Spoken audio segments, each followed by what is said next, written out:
Good morning, welcome to আলোর kitchen. আলোর কিচেনে আজকে রান্না হবে চিকেন চাপ।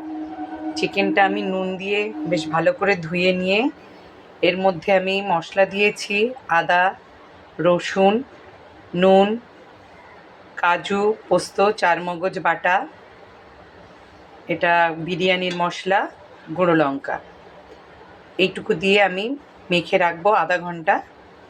তারপরে আর আজ আমি পেঁয়াজ বাটাটা এখানে দিইনি, আমি বেরেস্তা দিয়ে করব। চাপ অনেকভাবেই করা যায়, আজ আমি বেরেস্তা দিয়ে করব।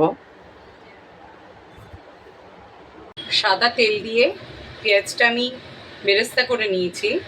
এই পেঁয়াজটা ছিল 5-6টা পেঁয়াজ ছোট ছোট। আর এর তেলের মধ্যে আমি এবারে চিকেনগুলো ভাজা করে নেব। আমি রেশিওটা বলে দিই, 1 কিলো চিকেনে 75 গ্রাম কাজু, 50 গ্রাম চারমগজ, 50 গ্রাম পোস্তদানা। যারা একটু গ্রেভি বেশি খাবেন তারা 100 গ্রাম কাজু দিলেও হবে। এগুলো আমি ভাজা করে লাল করে তুলব। আর আমি যে কটা মশলা দিয়েছি এর মধ্যে কিন্তু জিরে, গোলমরিচ, ধনে পড়বে না, হলুদও পড়বে না, কারণ ওগুলো পড়লে একটা অন্যরকম ফ্লেভার আসবে। চাপের যে শাহি শাহি ভাবটা সেটা আর থাকবে না।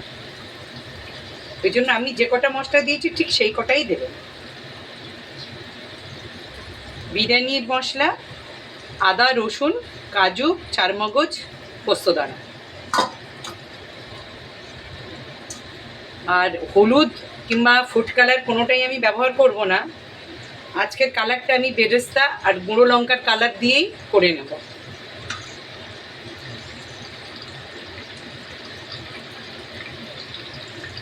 আর চাপের অনেকে অনেক ধরন করে, আমি একবার এক একটা ধরন আপনাদের দেখাবো।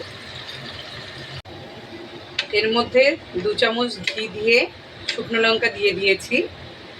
ফ্লেভারটা ভালো আসবে, শুকনো লঙ্কার একটা ফ্লেভার আসবে। অনেকে এটা ঘি দিয়েও করতে পারেন, কিন্তু এটা ডেলি খাবার তো ঘি দিয়ে করলে অনেকটা রিচ হয়ে যায়। এবারে এই যে মশলাটা ছিল চিকেন মাখানো মশলাটা আমি এটা দিয়ে দেব। মশলাটা ততক্ষণ করব যতক্ষণ এর কাঁচা গন্ধটা না যাবে।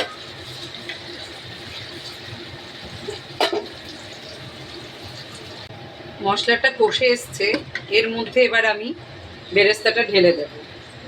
পরিমাণ মতন আমি একটু চিনি দিয়ে দিয়েছি বেরেস্তার মধ্যে। চিনিটা ততটাই দেবেন শুধু মশলার ব্যালেন্সের জন্য, বেশি না।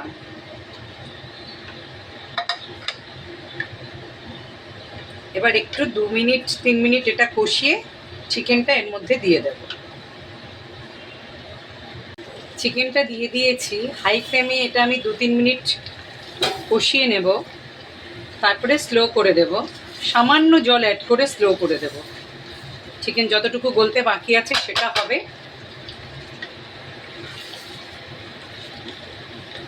দেখুন এখানে কিন্তু ফুড কালারও পড়েনি, কোনো হলুদও পড়েনি, বেরেস্তার কালার আর গুঁড়ো লঙ্কার যে কালারটা সেই কালারটাই এসছে।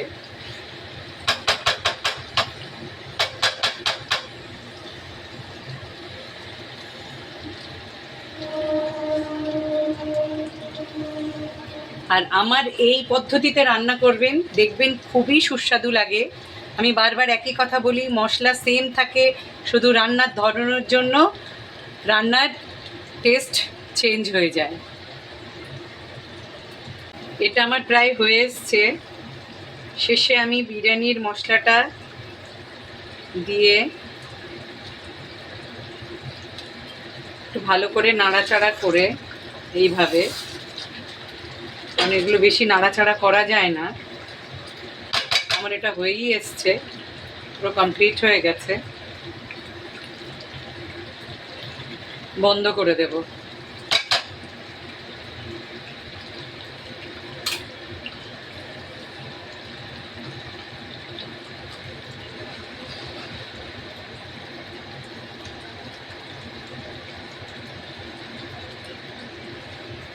আমার চিকেন চাপটা কমপ্লিট হয়ে গেছে।